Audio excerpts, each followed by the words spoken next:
Yung venue natin para sa ating Paskong Pinoy. So I'm here checking our venue and I think finalized na siya.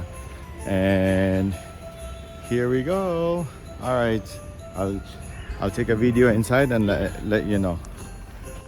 So you go inside that grand hall.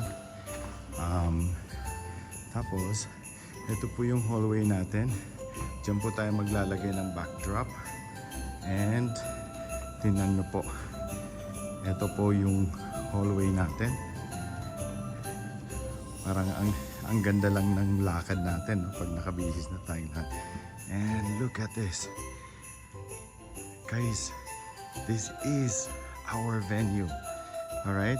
Kaya it's so nice na para sa akin it has been a lot of stress na maghanap ng venue.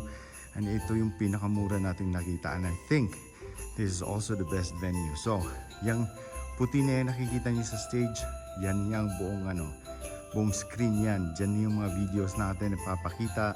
Diyan yung mga awards na ilalagay natin. So, ito i-arrange nila to for all of us. Tapos, yung blue na table na yan, diyan po magiging buffet natin sa buong likod na yan. And then, we have nag-request po kami ng nag-request po tayo ng parang sofa, parang chill place lang. Ganyan po ang venue natin. Alright? Sa bandang ito naman, pagpasok nila dito sa sa door na to, sa bandang yan, dyan yung mga booth natin, Luzon, Visayas, Mindanao. So, ayan guys, ito na po yung venue natin.